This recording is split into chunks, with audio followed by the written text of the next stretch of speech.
A very warm welcome to participants around the globe to this SIT Insights in Technology talks. And this is actually the first Insight talk that is being held as a virtual event. So really exciting times. And thank you to all of you for joining us today. Please do not raise your hands right now because we will have a Q&A session with all our speakers later on where you will get an opportunity to ask all of your burning questions.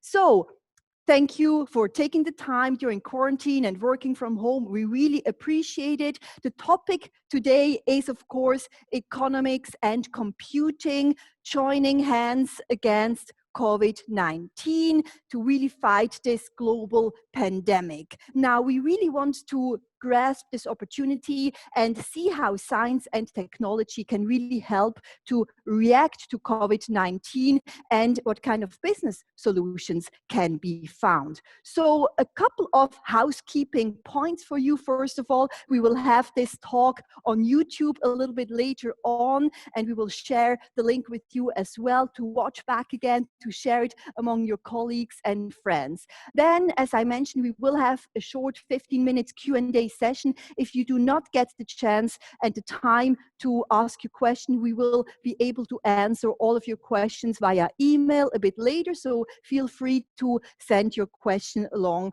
afterwards. There will also be presentations by our speakers and a lot of slides. So if you wish to have this presentation, please let us know as well, and we will make sure to email it to you. We also have some big news to announce, which is that the SIT will have its first master program starting in September 2020. We will hear about it a little bit later on. And it's a Master of Science in Computer Science and Software Engineering. If you like to register, then get in touch with us as well. This program really aims to bring on the next generation of leaders, especially in computer science and software engineering, because we feel there is a lack, there's a shortage of leaders in this industry. So we really want to build the next generation of technical leaders. Without further delay, now I would like to introduce our speakers. First of all, he's a famous man, Serguei Beloussov. He's the CEO of Acronis and the founder of the Schaffhausen Institute of Technology. Then to my right-hand side, we have Bertrand Meyer. He's professor of software engineering and provost at the SIT. To my left-hand side, we have Guenther Dobrauz, Dr. Guenther Dobrauz. He's partner and leader of PwC Legal Services and global legal tech leader of PwC Switzerland. Very warm welcome to the gentleman here in Schaffhausen and to Sergei joining us from Singapore live. So I would like to introduce Sergei with his first talk on the future of computing. Sergei, the stage is yours.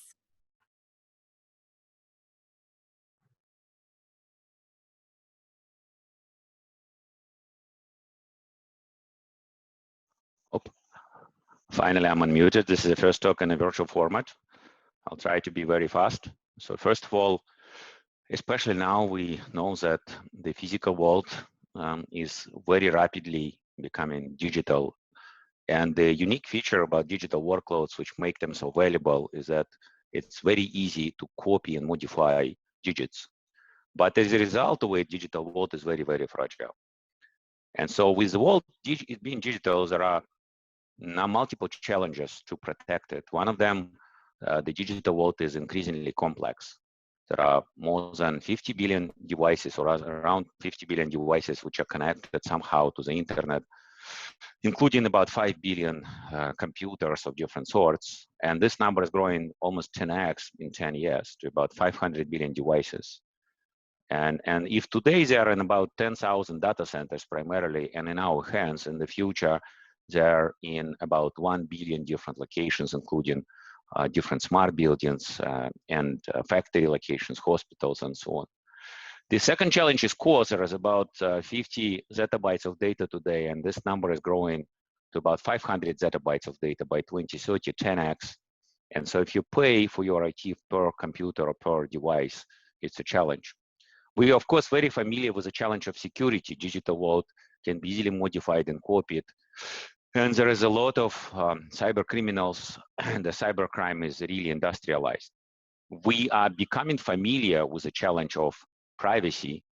Everything in the digital world can be copied, and every copy can be used to manipulate a person, a group of people, a region, a country, a group of countries to do things which they wouldn't have done otherwise, or many other things. And the fact of the matter is the protection of digital data and digital devices is effectively becoming as much of a fifth basic human need as shelter, as food, as water, and as air.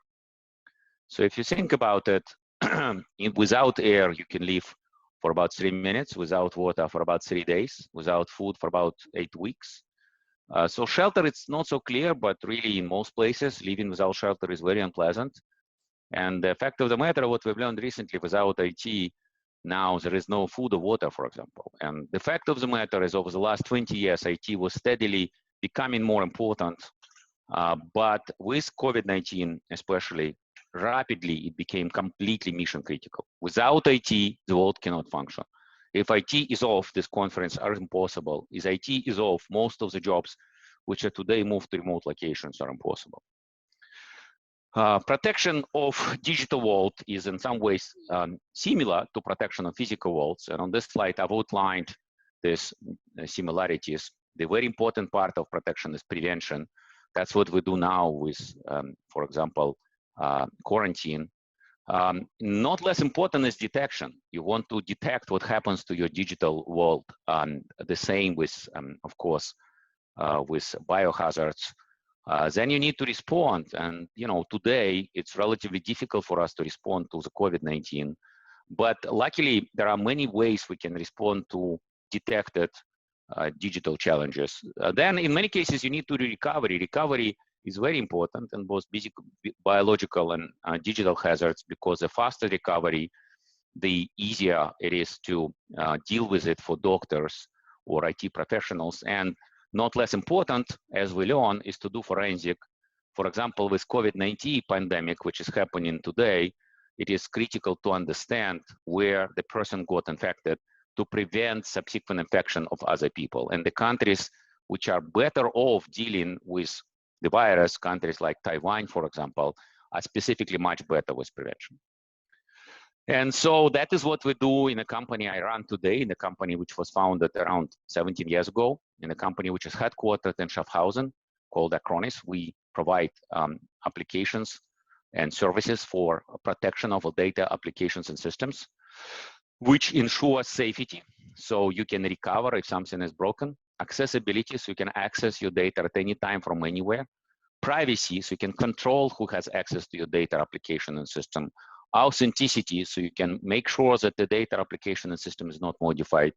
And security, of course, protecting your data, application, and system, which collectively we call workload, against various bad guys. And reality is that this is extremely important, especially today, because with remote workloads and with remote work as a primary mode of work, and believe it or not, starting from now, remote work will continue to be one of the most common ways of people to work. Many people are learning how to work remotely productively now, will stay at home, and number of remote workers in the economy will dramatically increase, but remote workers are impossible without IT. If you lost your data application system, you cannot work. If you can access it, you cannot work. If you have access to your data application system by a bad guy in the remote locations, there is no control. And of course, you make all decisions based on digital data. Even this broadcast is digital.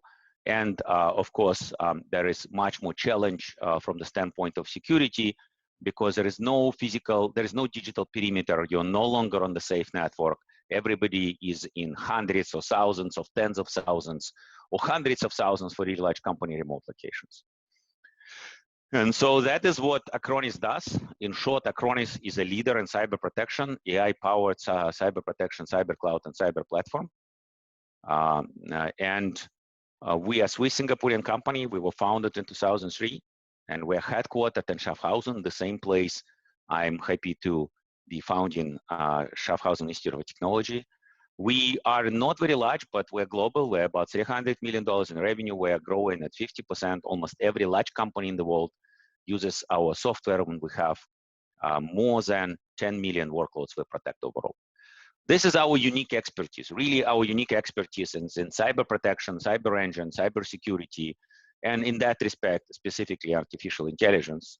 In general computer science and software engineering, we have about 1,000 people which are developing world-class software. Again, we are not Google and not Microsoft, but we develop software which is competitive, and we also use our expertise in cyber engine, which is especially autonomous machines and especially artificial intelligence, to engage in helping sport teams, engage in digital marketing. And so in many ways, we use computer science also for our business. On that note, I will finish my presentation on Acronis, and I want to focus on much broader problem. This world is full of problems. I have created this slide, I believe, for the first time around 6 months ago, or maybe around 9 months ago. And this is the problems I've outlined: disease and aging. Of course, we know that's a major problem. Environment and global warming, interesting, right? But with COVID-19, I'm here in Singapore, I'm looking outside, and I see that the air is much clearer, but with diseases, there is many less cars and many less pollution. And so in some ways, we're helping the environment by being quarantined. Social justice and poverty, major problem. Even with this disease, we see that in many places, we have many people who are wealthy being taken care of, tested, quarantined, being able to cope with the crisis, while disease spreads amongst the poorer part of the population, and then it backfires on the wealthy part of the population. And that's where you know that social justice actually is something which is not just a good thing to do, but it's a good business. Wars and violence and space and universe challenges, all of these are major challenges in front of humans. We know today that universe is a computer, and that's a prevailing conception in science. There is these 3 books which I can recommend for you to read. One of them is by my most favorite philosopher, physicist, metaphysicist, David Deutsch, who is professor in Oxford. One is by a former professor of MIT, Scott Aronson. He's currently in the University of Texas, and another one is by professor of MIT, Seth Lloyd. All of them talk about the fact that modern physics and as a fact, modern many sciences lead us to the world of being a computer. Because of the world as a computer, we can use computers to predict what happens with the world. This is one of the models which is created by Singapore University of Technology, which is not very far from my home office here in Singapore. I can probably see it from my window, about the prediction when this disease will finish. As you can see, it predicts that 97% probability ends on May 9th. Today is actually 29, so very soon. I really hope that it will be right. And there is prediction for other countries. I don't see here prediction for Singapore. I'm sure you can find it online. Now, what is computers? Well, the reality is that this is a computer, and in fact, the computer is to a very large extent, a very simple devices which consist of compute, storage, and networking. And digital computers are largely equivalent to Turing machines. And so everything which you can compute on a digital computer can be computed on a Turing machine and otherwise. As a result of it, you can ask what is possible, what is not possible on the modern computers, and if there is some significant change in the computer architecture, which will lead to have almost all needed problems to be computable. The modern computing architectures which we use on our home devices, in our data centers, in the cloud, roughly can be divided into leveraging these 3 computing categories: CPU, GPU, and TPU, central processing unit, graphic processing unit, and tensor processing unit, but all of them are effectively digital computers. And with digital computers, you have many limitations with this design. And because there are so many different unsolved problems, there are many attempts today to build next generation computers, still digital computers. And these are the 5 examples. On the left side, we have neuromorphic designs. The computers are specifically designed for future challenges in artificial intelligence, in deep learning, in machine learning. On the right, you have computers which are not based on semiconductors, or rather not based on electronic computers, on electrons, but based on photons, which promise on the right side much better power efficiency and frequency. On the left side, they promise to be much smarter and much more effective in certain specific tasks like deep learning. Now, reality is that there is a law which is formulated, or as observation which is formulated by Gordon Moore, the founder of Intel. And this Moore law is effectively sounding like the number of transistors and resistors on the chip doubles every 24 months. Because of this law, over the past many years, we experienced a huge boost in compute capacity, which led many of us 10 years ago, 20 years ago, to really believe that there is no limit to actually what is possible on digital computer. In reality, there is a lot of limits. There is performance and sensor output limits. There is power consumption limits. There is transistor size limits. And there is a number of very simple problems, such as, for example, many body problem in physics, such as large integer prime factorization problem, which is related to public key encryption, which is a way how we make our internet traffic and most of our computers secure when they communicate over the large networks and with a large number of people, public key encryption. And because of these two problems, not solvable in digital computers, we can feel secure. And in reality, there are a number of fundamental physics limits which limit the power of digital computers. And so we don't have a hope to solve everything we can solve with physical computers, which are digital. Luckily, there is quantum computing, which comes to rescue. There are these three types of quantum computers, cold atoms-based computers, like the ones built in one of our team members of the SAT in Harvard, Misha Lukin, ion traps computers, which are built in Maryland by Chris Monroe, superconducting qubits computers, which achieve most progress to date, such as IBM, which is available on the cloud today. You can actually program things such as Google, such as Rigetti. And in fact, already last year, there is experiments which demonstrate there are tasks which are solvable on digital computers in a very long time.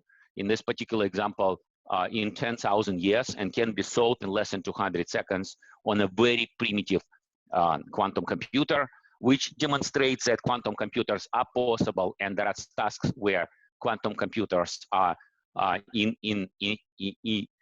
infinitely much more effective. Besides that, you can think of other very special computers which are not digital. For example, this is a picture of Scott Aronson, and this is a SOP foam computer, which he proposes.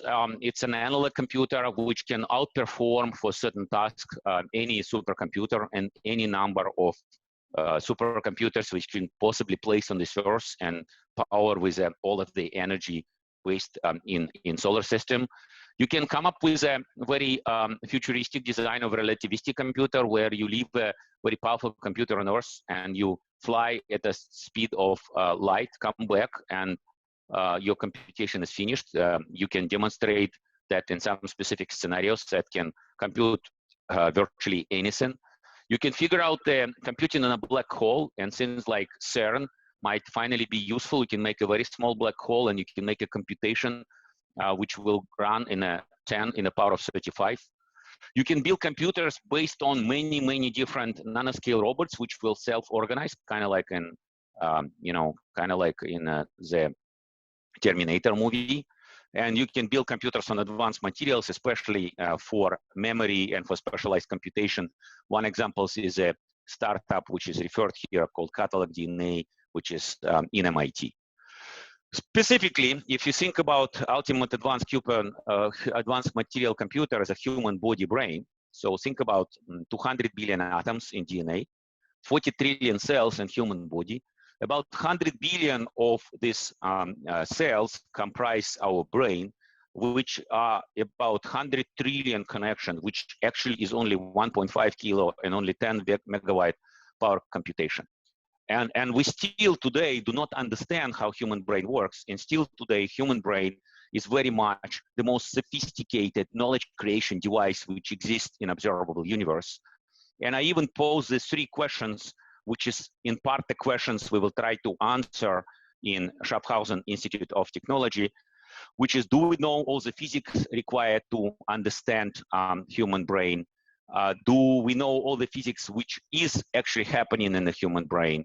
And does physics even remain the same if there is a change of physics around the device which is sufficiently powerful in knowledge creation? And it's a long argument. I don't have time in this short presentation, but this is a fascinating question. In fact, it fascinated me since I was a kid. How does human brain work? With that, we know there are many cases where traditional silicon electronics will be replaced by special computers even today, like robots, sensors, actuators, photonic quantum repeaters, advanced material simulations, data storage, healthcare. In my opinion, the most soon use of small-scale quantum computers is quantum repeaters, which will enable ultimately secure communication. One of the leaders of quantum communication is a Swiss company based in Geneva, ID Quantique. I used to be a chairman of the company and an investor. It's a very interesting field and effectively the only way to communicate. And so here I sort of placed the ultimate fantasy mainframe, which is a future computer. Perhaps it is run by Google, perhaps it is run by some government, perhaps it is run by some small company, which has an open system interconnect and has multiple GPU, CPU, TPU, memristor, photonics, quantum computer, micro black hole connected to it. Effectively, Google is such ultimate fantasy mainframe already today. It already has CPUs, GPUs, TPUs. It already probably has memristor arrays. It already probably has photonics computers and already have quantum computers. Arguably, it doesn't have any advanced materials, noise, free analog and micro black hole, but it arguably does human brain, to answer your questions. Now, with that, with these new computers to be built, you need to, if you build them, you can solve many humanity problems, including building vaccines, including predicting pandemics like COVID-19, which is an interesting challenge which posed to us, which is significantly simple advanced material, slightly tiny small virus with only 20,000 nucleotides, much simpler than human DNA. But for new computers, you need new and advanced materials. You need new and a lot of advanced hardware. You need to build new software to design those computers. You need to build new operating systems. And you also need to build new algorithms. So there is a lot of challenges, and they're worth solving, because if you solve them, you can solve a lot of human challenges. Because of that, me and my partners, we decided to build a new university, which is called Schaffhausen Institute of Technology, which is focused on science, technology, and education. It's a huge market focused on computers, physics, and business, making an unconstrained revenue stream through business and real estate, education, science transformation services, spin-off and startups and venture funding, learning and university management system, effectively focused but at scale effort with about 2,500 students on main campus and abroad, with about 25,000 blended students and very large number of people attending its education, with 5 campuses focused on this specific areas, effectively computers, physics, and business. We choose those 3 areas because that is what we believe is required to be focused on to build future of computing, specifically in computer, cybersecurity and information integrity, artificial intelligence and machine learning, software engineering, robotics and autonomous machine, specifically in physics, quantum technology and advanced materials, a number of areas and business sciences. I want to point out that one of the main things we want to do with the university is to actually make it interdisciplinary, which is would be visible in our master program. This is one of the things we do. We have a subsidiary of SIT called SIT Autonomous, focused on autonomous machines. One thing which it does, it builds autonomous racing machines, robo-race. And to build autonomous machine of the future, you actually need all of these areas. You need cybersecurity, you need artificial intelligence, you of course need robotics and autonomous machines, you need software engineering. Effectively as a science, you need quantum technology for sensors and processing and communication. You need advanced materials. You need to do digital sports. In this case, it's a competition, robo-race. These are actual cars which we run. You need digital law. You need AI in arts and design. And so this is how we built the university. We don't build it alone. We build it in cooperation with Carnegie Mellon, which is #3 in top 5 in any year computer science school in the world. And National University of Singapore, not very far from where I'm talking to you right now. We built it with our board. This is some representative of our strategic advisory board, our board chairman, Nobel Prize winner in physics, Konstantin Novoselov, Nikolai Zhizan, one of the most famous entrepreneurs in quantum technology, who is one of the most cited living physicists out of Switzerland in University of Geneva, Arthur Eckert, Misha Lukin in Harvard, Mark Kamlet, who was a provost of Carnegie Mellon. We built it with participation of our board of directors. Again, this is some of the representative. Guenther will talk to you today. Christian is one of our chairmen. Eugene Gemler is my classmate, is also professor in physics. And René was, is probably the most famous marketing person in the industry. The thing which we're launching this year is the main reason for this event is a master program in software engineering and computer science. The differentiators of this program is, first of all, that it's focused on educating people in these top 5 roles: chief architect, chief product officer, chief program officer, chief development officer, chief security officer. Every software project in science or in technology is at scale. You're talking about 100 to 1,000 people working on the project for 10 years. So you're talking about 100, so you're talking about 1,000 to 10,000 man years of effort. And if you have such a large team and such a large effort, you do need all of these 15 roles, and specifically the top 5 roles. This is the differentiators which are listed here, which is what we add on top of standard program, which you can get in other places, such as, for example, EPFL or ETH. So advanced people expertise, entrepreneurship, leading teams of leaders, which is very, very important. You're never actually doing programming.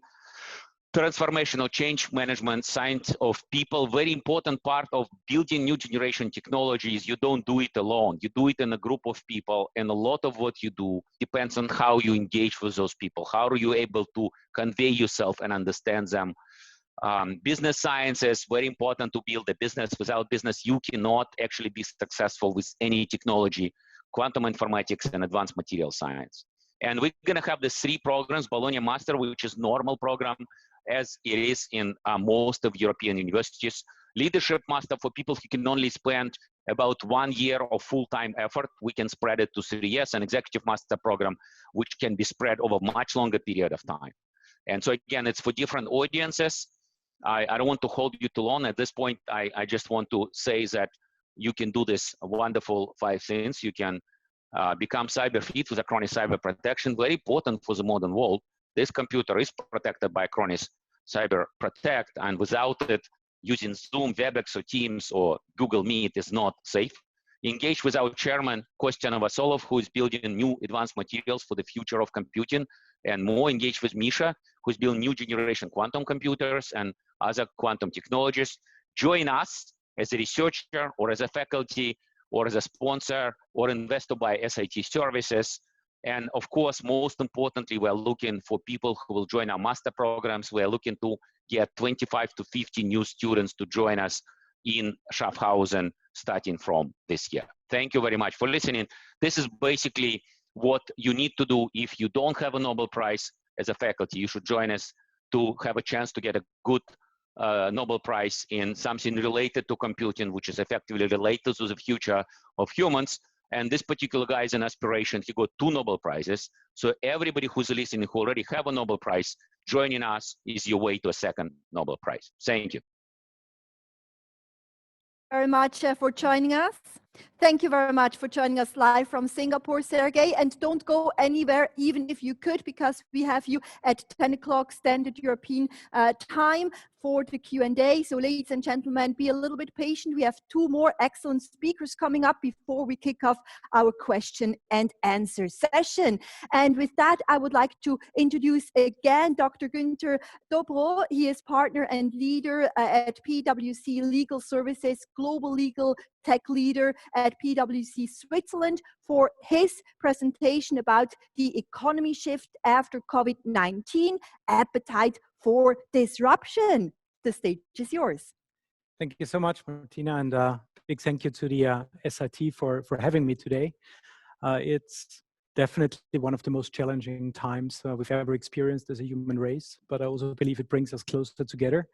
Also, we're distant, but technology enables that. And ultimately, I believe we will come out of this stronger and better, and technology will be a catalyst for this. It will help us to build a better world for all of us. But how is it really going to play out? That is the question which everyone poses today.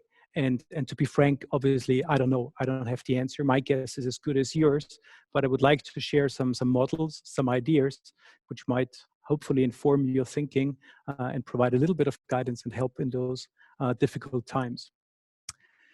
So what we are seeing is something unprecedented. There is no model for it. We haven't seen anything like that before. And here's a couple of scenarios which our friends in our strategy end have put together, and where I believe there is some credibility to it. Sergei has just presented some numbers from our friends at the Singapore University, and I believe, well, I hope that they are right, but there are nuances to that. So what currently is being debated as options is that we might face a V-shaped scenario, a U-shaped, or an L-shaped one, sometimes also referred to as a W-shaped one. What it basically means is a V-shaped one would be one with a rather short time of lockdown, something like approximately a month. So we probably already overstepped this one, depending on where you are and how the pandemic has played out so far in your location. But in essence, that would mean a shock scenario, very swift, going down the curve, but similarly coming back very swiftly. And that would predictably lead to a swift and potentially complete recovery and an impact for maybe a year or so on growth. There would be postponements of investments and consumption, not as much, but more cancellations. The other scenario, which is getting a little more likely these days, is a U-shaped scenario, which would be triggered by a lockdown period of maybe 2 to 3 months, and which would trigger most likely a sustained recession, but a very high likelihood of return to previous GDP levels. Also, this would probably take several months to get there. Overall growth would be impacted negatively, at least for some 2 years. And at the economic heart of that, we would see postponement and in part sustained restrictions on investment and consumption. An L-shaped scenario or W-shaped scenario, depending on how it eventually worked out, that is what we would be facing if the lockdown period would last until the end of August or beyond that. And here, clearly, the impact, the economic impact would be drastic. And we would be facing and thrown into a prolonged recession with huge threats to current monetary and financial systems. And in fact, experts warn and caution that a return to the levels of total output before the COVID-19 crisis is not foreseeable, and we will be facing deep restrictions on investments and consumptions, which would make matters worse. Now, I said, obviously nobody knows. There will be books written about what we're seeing and facing today, but I believe there is some value in those models, and indeed this is also what we are looking at when we're trying to predict and to inform our own decisions and what we're doing next. On this slide, our colleagues have tried to map the current impact of COVID-19 on certain areas of industries, and without going into the details, there's very few ones which have been positively affected. I don't have the numbers to back it up, but my gut feeling is that players like Netflix must be doing quite well today. A good friend of mine recently launched an online training program directed at kids. Obviously, now that everybody is looking at homeschooling, that is booming. And that's great, actually, because the program he designed is amazing. It's a combination of magic and science, and it's really inspirational for kids. I've also read that online ordering of alcoholic beverages is seeing an all-time high. So yes, there is areas where there's positive impact, but obviously there's areas where we are significantly negatively impacted. Today, driving over to Schaffhausen, I was passing by the airport and I saw all of the planes being stranded there. and that was not a nice sight. Also, from a sustainability perspective, obviously, I appreciate that, but still thinking about the wider economic implications, that was quite scary. Aside, hotels are suffering, and other industries, restaurants, the entire leisure industry, and so forth. And everything in between, obviously, is affected at different levels. So again, books, I assume, will be written about that, and business models in the future will have to be adjusted. But this is kind of how we like to see the world today and how we like to interpret things. Now, the one thing that clearly happens as a result of this crisis is an accelerated technology push. I cannot tell you how impressed I was by our own firm. Here in Switzerland, we have roughly 3,500 people working for PwC. And with the help of our experts, we really managed to move everybody into home office in a day. And we're still continuing without much disruption because of the technology basis we have and because of the familiarity. But obviously, you know, a firm with 3,500 people, that's a very diverse setup. And indeed, this diversity is what makes us who we are. But diversity also means that there are people who are not so leaning towards technology, shall we say. But I believe it's fair to say that after a couple of weeks of this, even the most technology, non-fan now manages to set up a conference call, a video call, and is happy to participate in online engagement and to collaborate using collaborative technology tools. So where, to make it kind of visual, pre-COVID, I still had colleagues sending around PDF documents with markup. Now we're really truly collaborating in real time on document platforms. We're having calls every day. And today I'm allowed to give 3 speeches, one here in Schaffhausen, one in Lausanne, and one in Zurich. And I couldn't do that physically. I might just make it, but it would be very challenging.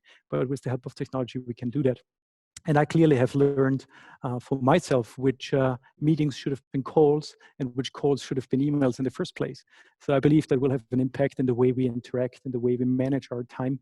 And this will change also the way we live and we produce going forward. But on a more generic level, how will this crisis potentially impact innovation, the adoption of technology and innovation? Now, the classical models look something like that. You can either look at it from the bell curve of adoption by yet another Moore, not Moore's law, but Geoffrey Moore here, or you could look at it from the MIT perspective, which I personally favor, the great work of Jim Mutterbeck, who created together with Abernathy the S-curve model, where they have shown with an in-depth analysis, and I believe it still applies to this very day, that innovation typically plays out and is diffused in the shape of an S-curve on a consolidated basis. So at the beginning, there's a lot of innovation, hundreds and thousands of solutions are being brought to market until at some point the dominant design emerges, which then leads to the mass adoption and the focus from radical innovation to more evolutionary innovation, and which then obviously leads to disruption when a new disruptive technology from outside of the industry appears. And obviously in many instances, this dominant design is not just created by technology, but also by enforced standards, by regulation when they come together. And I think this is kind of the model we've seen play out for a number of years, decades even. But today we also live in the fascinating age of exponential technologies. And here's a snapshot of all the amazing things unfolding around us. This is compiled by our friends at Singularity University in California. And many of the elements have been touched upon by Serguei in his speech, but obviously being in Switzerland, very close to the crypto valley, one theme that is very close to my heart is blockchain technology, yet another one, which in combination with other emerging technologies and exponential technologies really creates the exponentiality.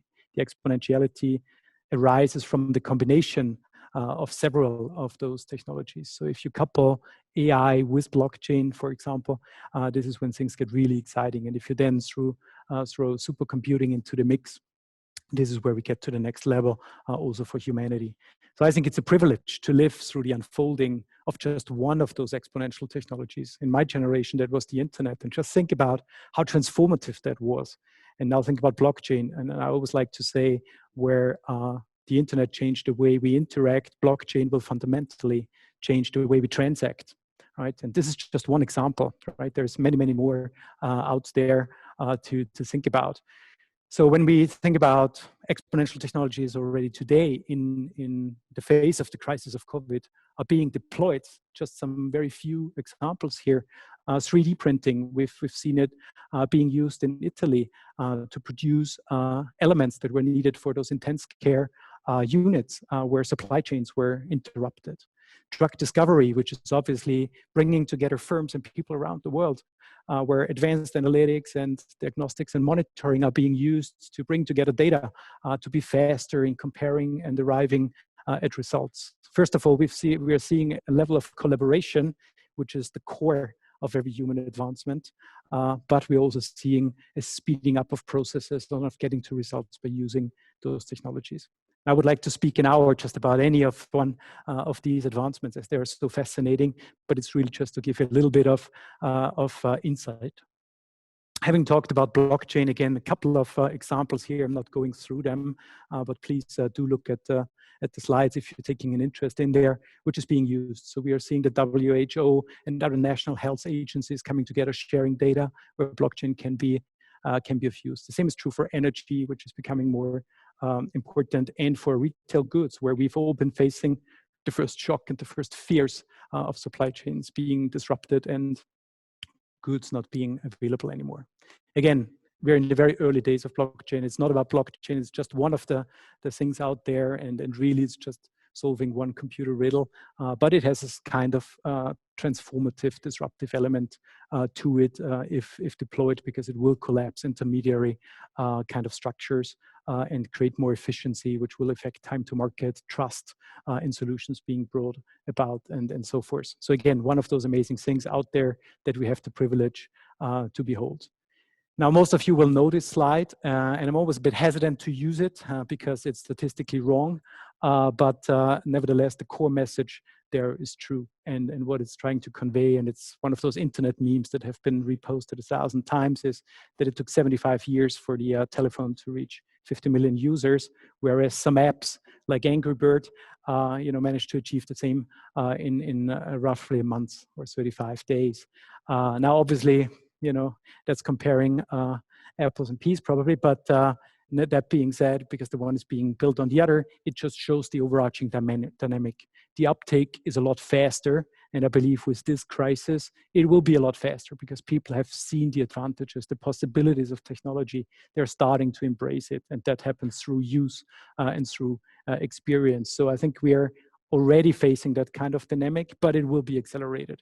So quickly switching back to the model I presented before to Moore and to Utterback, and here building on some work from our colleagues at Accenture, I believe it was, and it's been summarized in an excellent article in Harvard Business Review. What we're increasingly facing today is Big Bang disruption. And that basically means collapsing the bell curve and making it a lot faster and steeper. And essentially, we're not going through all of those stages, through those various groups of adopters, but what we're mostly seeing is we're going from trial users almost to the vast majority. Some of the rules, some of the great works by people like Michael Porter, which I grew up with and which I appreciate till this very day, they're not invalid anymore, but they have been altered. And obviously their work has progressed, but we're not entering anymore at the lower end of the value chain with the cheap replacement product. No, we're going in day one. Your beautiful tablet here, that is not a product for people who can't afford a computer. That's for everybody. My little son just started school, has one, and the billionaire is standing in line as well, or has somebody stand in line to pick up one the day it's being released. When I bought a watch, by the way, from Schaffhausen, no advertisement, but coincidentally, I was spending a year thinking about which one to buy. Right? So for everything, it was like trying, testing. When I compare that with the behavior of my little son, he meets a friend and they talk about a new app, right? And he just downloads it and he tries it. He's willing to play with it. If he doesn't like it, he deletes it again. And if there's a better one, he switches for it. So I believe the willingness, the openness towards technology is a lot bigger, and people are embracing that. The other thing that will happen through this, or that will be accelerated, I believe, is decentralization. I've been saying, that's my personal view, my private view, that in order to build a better world and a more resilient world, we need decentralization and we need to embrace circularity, right? And we need to kind of go back to some of the things we had before the Industrial Revolution. So as a consequence of the Industrial Revolution, we largely built those pyramid structures. That was the dominant design, if you like, for organizational models for decades, if not for close to 200 years soon. That has advanced. Today, we are probably, as our friends at BCG like to put it, move from pyramids to rockets. So it's well diversified. You have companies collaborating, and our hosts at Acronis are an example for that. Every major company is working with them, right? We are using Google solutions here. We are using IBM products there. It's not, everything has to come out of one hand and you have to control the entire value chain. But still, we're kind of locked into those structures. And they're, in my experience, not always the best way to unlock the true human creative potential. But based on technology platforms, we are arriving at a world where we can collaborate globally. The best talent in the world can form centers of gravity around an idea to realize a vision, and technology platforms are allowing that. I'm collaborating on a global world just within PwC, where we have more than 250,000 people around the world. And I'm working with experts from all around the network, but also outside. We have many, many projects with our clients where we're engaging with this. And right now, what we're doing here is exactly this, right? So I believe also this will be a further push which we're seeing, which in particular caters to this new generation of talent coming up, Gen Z and millennials, who like to work more in a gig economy style, who really want to focus on putting values into action and achieving the purpose they want to pursue by collaborating in different modi. So again, I believe we will see a fundamental change in this. And as I indicated, I believe the second most important thing, and Sergei touched upon that as well, is also the move towards sustainability, and as I always like to put it, beyond sustainability towards circularity. This is what's really needed to save our planet for all of its inhabitants and for the generations to come. And I'm really seeing that whenever I'm talking to somebody today, after a couple of weeks of lockdown, where people were sitting at home, where people had the chance to think about the world, about themselves, these themes, they're becoming more central. And I don't believe this will go away. Just like we won't go back to the old ways when it comes to the technology we're using, I believe we won't go back to the old ways, and I hope we won't. I think those pictures of the dolphins returning and of the fog clearing in the dense cities, they will be etched into our collective consciousness, right? They are potentially becoming positive archetypal visions, which we will put into action. So again, there is a hope that we can be doing this. So in summary, that is kind of my hope, that we will move towards circularity, that we will transition towards decentralization and deploying collaboratively technology advancement, and ultimately use also technology to restore the natural balance in nature and with nature between us humans and the world around us. And again, I could give you hours of examples of how technology is helping with this. And I would just like to point out the great work that is being done by the United Nations in Geneva around that, coupling technology with higher goals, and in particular with the ESG goals around this. Some of that is in my latest book, which I would like to point out. And we also created a video series in addition around that, if you want to learn more, called Appetite for Disruption. I would be very happy to receive your questions in the Q&A also afterwards. If you need material, I literally have hundreds of slides there for you. There is nothing proprietary in there. It's just a collection of great material I've found, and some original sort I've been able to contribute, but there for you if you want to work on a project, if you need input, if I have it, if it's yours, please do just reach out, because ultimately I believe, despite the challenges we are facing, we're living in amazing times. And we will come out of this, as I said before, stronger and better through collaboration and through bringing together our human creative potential with the new emerging technology capabilities we have, and bringing that together will lead to a better world. So please be safe out there, take extra care, be mindful, but also be hopeful. That the future is ours to build, and we will together, and all will be fine in the end. Thank you so much. Thank you very much, Guenther, for sharing your optimism and giving us a little bit of appetite for disruption. Let's hope that some of your predictions are going to come true and become reality. With that, we're going to move to our third speaker. It's the Professor Bertrand Meyer. He's Professor of Software Engineering and Provost at the Schaffhausen Institute of Technology for his talk about software engineering concepts everyone should learn, including you and I. Thank you very much, Martina. Indeed, my field is software engineering. It's an exciting field. It runs the world. And what I'd like to talk about today is not so much the technical aspects of software engineering per se, but some lessons that really everyone can learn and benefit from.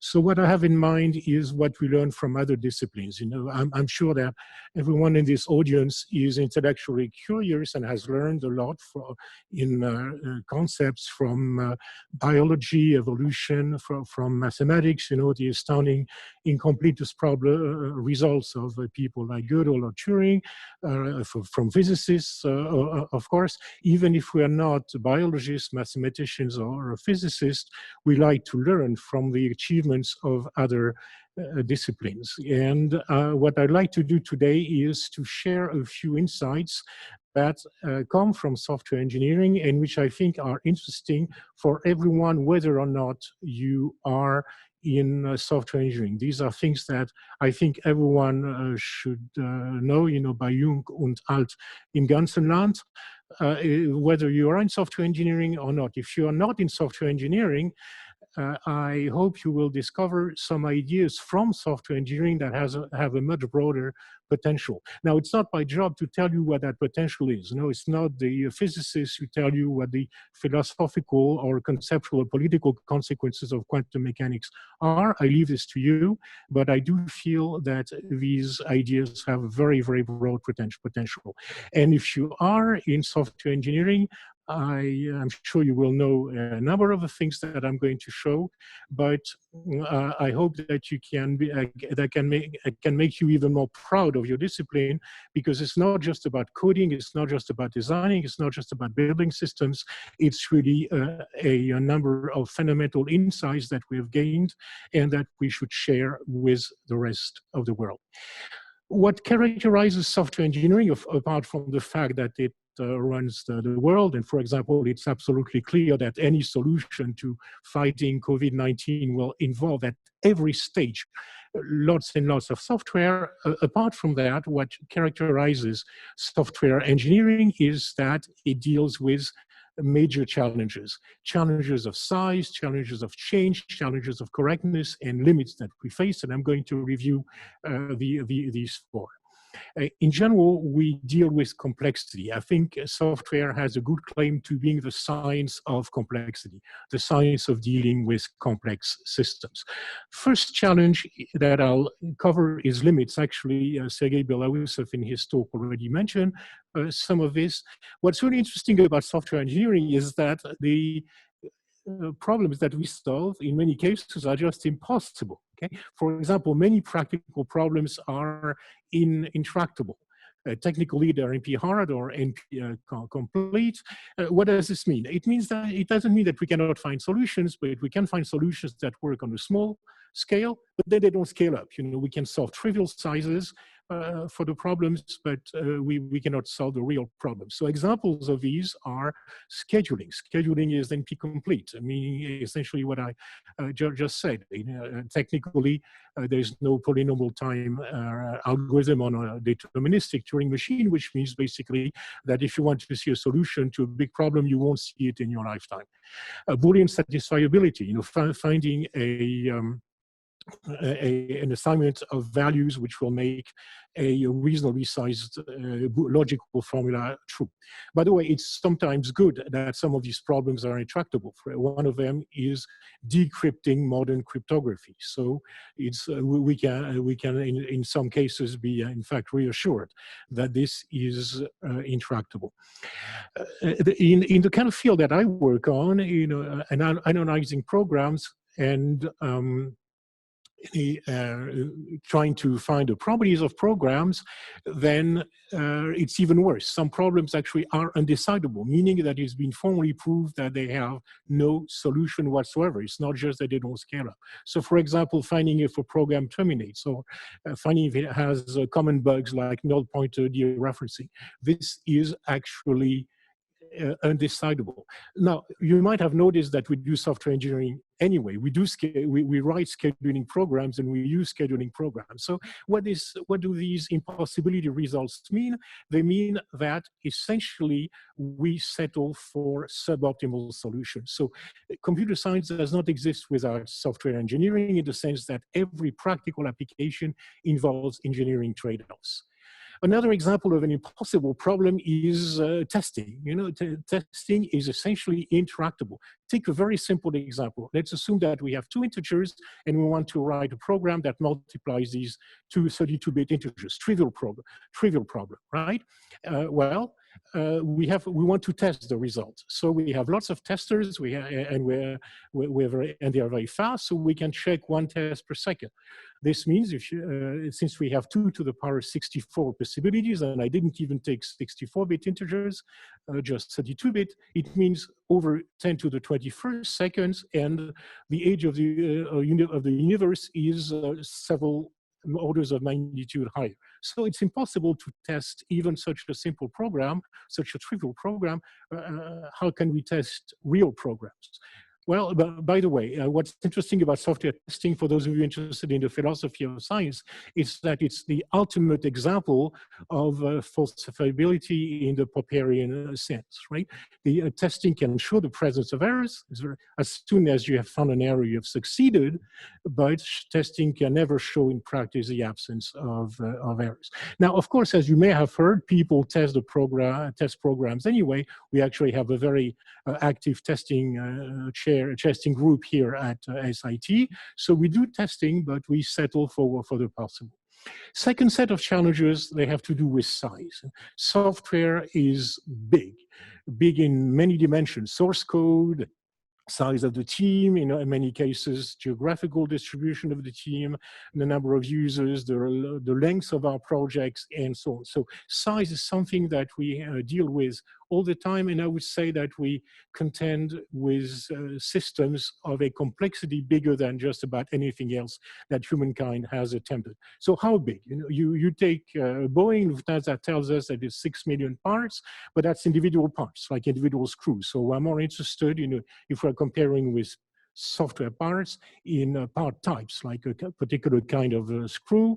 So Boeing also sells parts and has about 1 million part numbers in stock. So we would say that probably in a plane you have a few 100,000. Well, if we look at software, Windows has 50 million lines of code. That's probably, dividing by 10, about 5 million, or maybe a little less, 2-3 million parts, modules.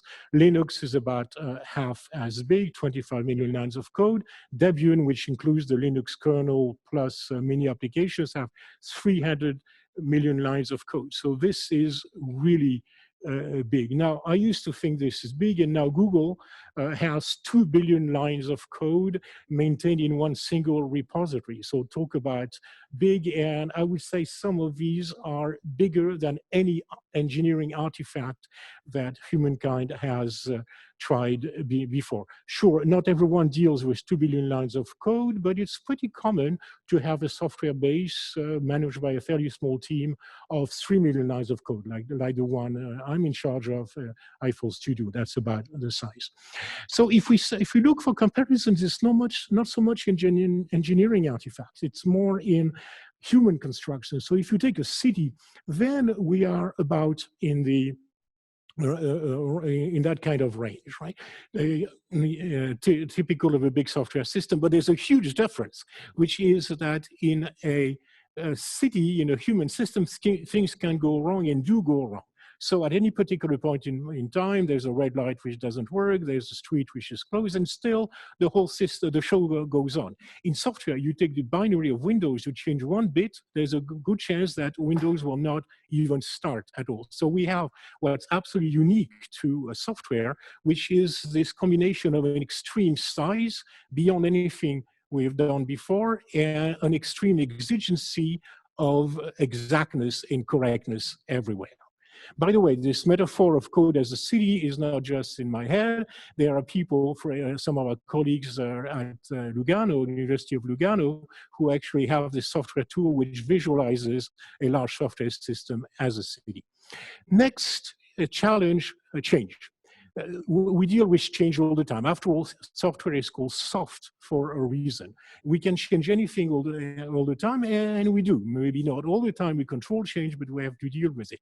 So you take the Linux kernel, in 1 year, it has something like 80,000 commits, which means individual record of changes, and these changes affect almost 4 million lines of code added and almost 2 million lines of code removed. So since I started this talk, there's been probably a couple of commits into Linux, which you would think, it's a 20-year-old system, you would think it's pretty stable by now. Not at all. And this is absolutely typical of software. So we have to deal with this huge amount of change, again, unprecedented in any other engineering discipline.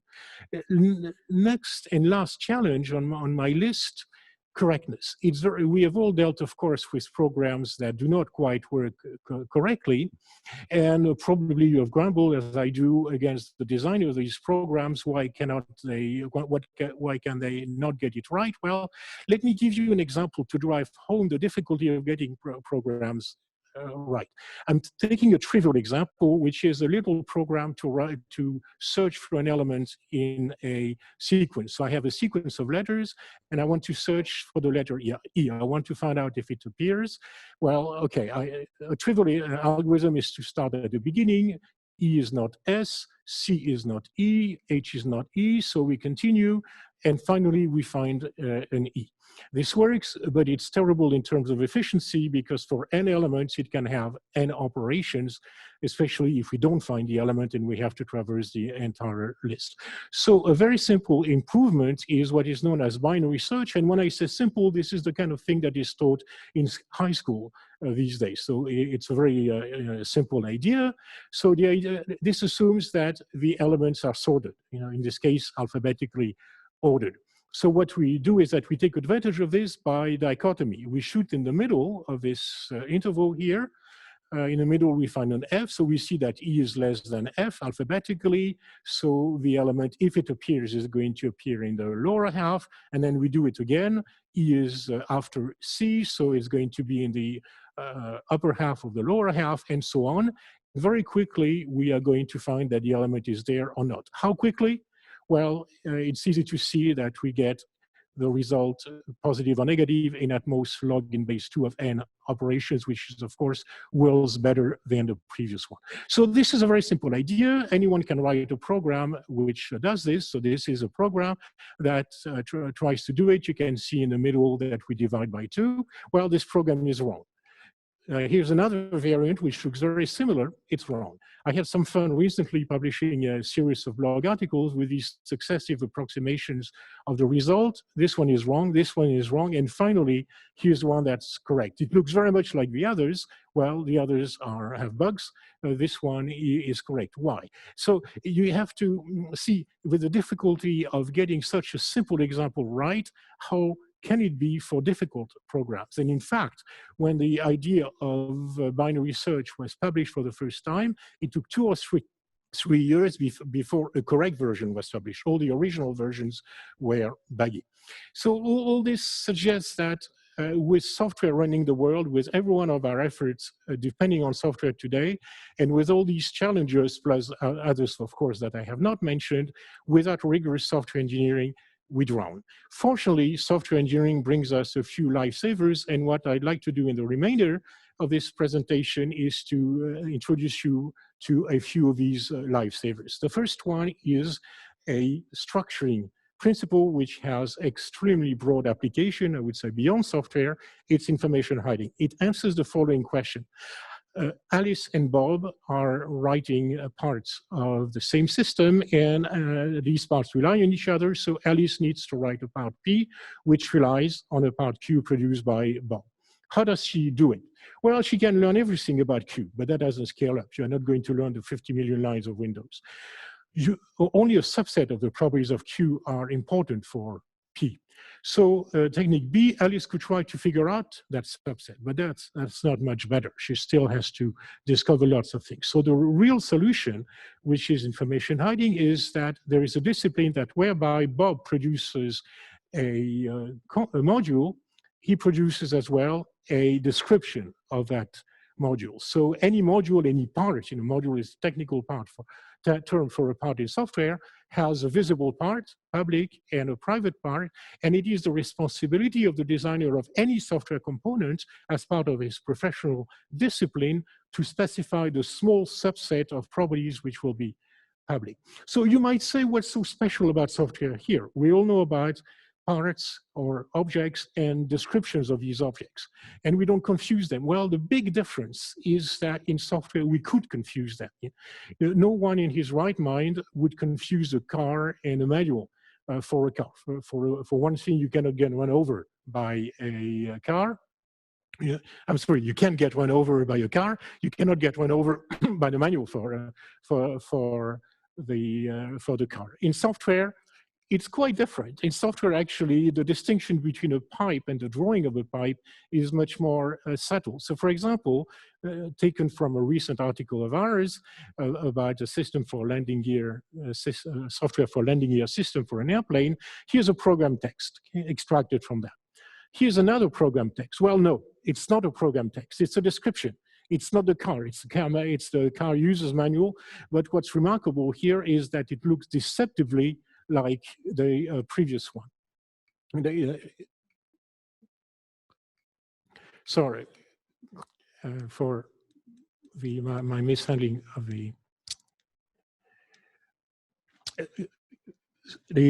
so this one is specification. The previous one was a program. And they look deceptively similar. This is constantly the case in software. Many of the discussions that you hear between software engineers are of the form, is this interface, is this implementation, is this specification, is this code?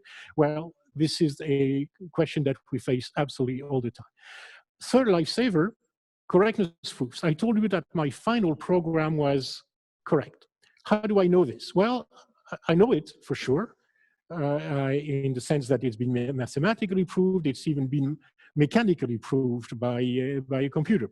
So how do we know that this version is correct? Well, the key concept is a loop invariant. It's a mathematical construct, which I'm not going to explain mathematically, but the basic idea is very simple. What we maintain, the property that we maintain at every stage of this program is that if E appears in the list at all, it appears in this rectangle that we have here. So initially, of course, it's trivially true, and when we divided the interval by 2, it will still be true, and so on. So this mathematical property, which of course is part of the proven of the correct the version of the program that had a proof of correctness, is the key to the proof, to the correctness of the program. By the way, this is part of work on software verification, which is very active at SIT, and there's a whole set of possible techniques for proving programs.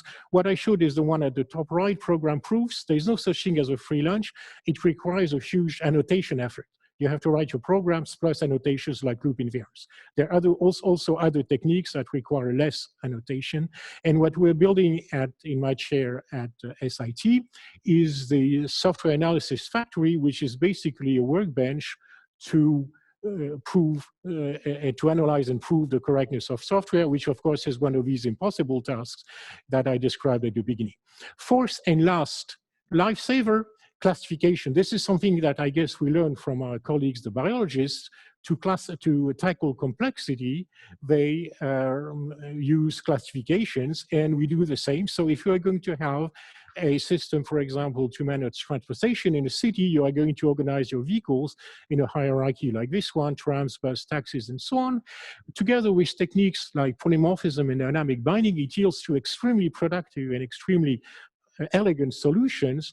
In particular, the idea is that if you want your vehicle to go to a certain place, you are going to write what's written here, v.go-to of Schaffhausen. But the beauty of this is that it's not only information hiding. Not only can you do this without knowing how go-to is implemented, you don't even have to know what kind of vehicle V is, whether it's a bus, a tram, or a taxi. So this is the ultimate in information hiding. These concepts and others are part of the master's program that we are studying in September, which Serguei Beloussov has already mentioned. What I showed is that it relates to the technical part. We have a program which is balanced between management, business, and technical aspects. We want to be deep in software engineering as well as in management. And our goal is to provide, is not to educate just software developers. It's to provide a program for the technology leaders of the future, the companies that, the employees and leaders and executives that companies have a lot of trouble finding today, chief program officer, development officer, and so on. So, as I said at the beginning, my aim was both for people not in software engineering and for people in software engineering. I hope I've shared with you successfully some of the ideas which I found extremely powerful and insightful for absolutely everyone. You know, I do software every day of my life. This is my passion. Software can be big. It can be very big, as we saw. It can be complex. It can be messy. It's often very messy. The day-to-day sausage making is tough. It can be hard to get right, as we saw. But also, it can be beautiful. And I do not stop wondering. I cannot stop wondering at the beauty and elegance of what we do. And this is an opportunity to invite you to our next Insight session, where I will have a longer talk, this time entirely devoted to the beauty of software. This is the title of the talk, and I hope to be able to share with you some of the incredible wonders of the beauty and elegance that I experience in software day after day after day. Thank you so much, Bertrand, for sharing your insight and your passion for science and technology. You also make computer science and software engineering look incredibly easy. I might even be able to apply for this master, so I will consider it for sure. We are now about to kick off the Q&A, ladies and gentlemen, and we got a couple of questions. As I mentioned, we will not have time to answer them all, but please email them to us and we will do our very best to answer them all. So first of all, I would like to bring Serguei back in because we have a question to you in Singapore, and one participant would like to ask you, Serguei, given that many companies are conducting transactions, activities online at the moment, in general, do you think that COVID has actually grown the field of computer science? Is COVID-19 actually giving a boost to your industry, to computer science? Well, based on general research, it did. So it did. The computers are very broad field. There is a lot of different arts. Everything in the world now is sort of a computer. So I'm in my home office. So you see this is a nice studio, but next to me is a treadmill. So treadmill is a computer. I have actually bought a trash can. For COVID-19, trash can is a computer. You bring a hand to a trash can, it opens up, it counts number of times it opens up. So it's a basic computer. So I'm not so sure for every computer, but for software in general, it did bring a boost. And Guenther mentioned in his speech is that definitely people are moving much faster now to digital, because digital is apparently very much enabling this remote world and social distancing, and running conferences which are remote and so on and so forth. So definitely it's generally good for computers. It's somehow possibly good for environment because after this completes, people will still work remotely more, and so they will travel less perhaps, and they will burn less fuel, and they will make environment slightly better. Do you think, Serguei, that these changes, disruptions are here to stay, or will we just go back to square one after a couple of weeks or months? Well, disruptions will stay, they will happen in any way. So the question was whether computing becomes mission critical over the period of 10 years, whether computing becomes necessary for every process in our life in the period of 10 years, or now. For example, here in Singapore, we just built large centers for quarantine people and for people who have mild disease, and the centers have robots which serve meals, right? So robots are replacing people in the places where they were not before, and so these changes will stay. And these are good changes. They make the world more productive. They allow humans to focus on what they are best at the moment, which is knowledge creation. The more people are focused on knowledge creation, the better the world is. Absolutely. Next question is to Guenther, which is, how were the 3 scenarios that you outlined in your presentation predicted exactly? Can you share some insight? I will try. As said, it wasn't done by me. The slides are presented there were done by our colleagues from strategy. And as far as I remember, the first time I personally saw those kind of similar scenarios was a report by Reuters, which was based originally on a polling of some 50 leading economists in the world. It was then picked up by the World Economic Forum, which did a comprehensive report around that. And then what our colleagues have done, as far as I've understood, is they've applied a top-down and a bottom-up approach.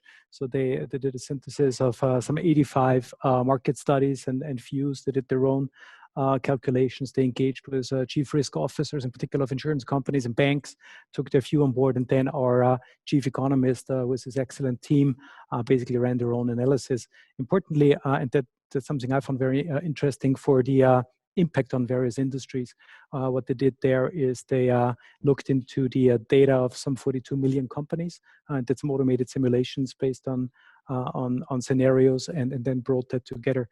But as said, I'm very happy for anybody interested to connect you with our amazing team who's behind that. And I'm really just presenting their work, so I don't want to take credit for that, but very happy to link you up. People can reach out to you afterwards. Absolutely. Fantastic. We have another question popping up on the screen here in our live TV studio in Schaffhausen for Bertrand, which is, which branch of software engineering will be important, crucial in the future? This is a very, very good question. So let me mention 2. Okay, the first one is the return of hardware. You know, people like me, software people, have been able to work with what I like to call the industry of pure ideas. You know, we forget about reality. We forget about things that hit us, that hurt us if they fall. So what's great about software is that it doesn't hurt you if it falls on your feet, right? Well, that was yesterday. Today, hardware is coming back, as in the first days, in the original decades of computing, where you had to play with the diodes and the wires and so on. Well, you know, we have quantum computing. We have all these technologies that Sergei mentioned in his talk, you know, GPUs, TPUs, and so on. And we cannot, as software engineers, anymore live in our ivory virtual tower and ignore the hardware. The hardware is coming back with a vengeance. For example, even without a quantum computer, with the kind of speeds that we are getting to now, a random electron phenomenon could actually affect the computation. So that's the first trend I would like to mention. The second one, which is absolutely critical in today's software engineering, is the importance of big data as applied to software engineering and artificial intelligence and machine learning techniques. So in order to be a successful software engineer in the future, you need to be very good at fundamental software engineering, the kind of thing I talked about, and about ML techniques. So today's research in software engineering is fundamentally empirical. You have these huge software systems that I've been talking about, like the Linux repository going back 25 years with every single change recorded, and you study it like you would study a geological terrain or a physical device or animals. So software engineering in this respect is becoming an experimental science applying techniques of large data analysis and machine learning, and this is only going to amplify in the coming years. Thank you so much, Bertrand. I'm afraid we're already running out of time, so this is all from us for today. But as I mentioned, 3 things. First of all, we will share this session with you, the YouTube link afterwards. We will also share the PowerPoint slides with you if you're interested. And if you have any further questions, please email them to us and we'll do our very, very best to answer them. The next Insight talk is coming up in September, so stay tuned for that. And do check out the master's program outline here at the SIT for more if you're interested in becoming a student here. Thank you so much for joining us today. Stay safe, stay healthy, and take care.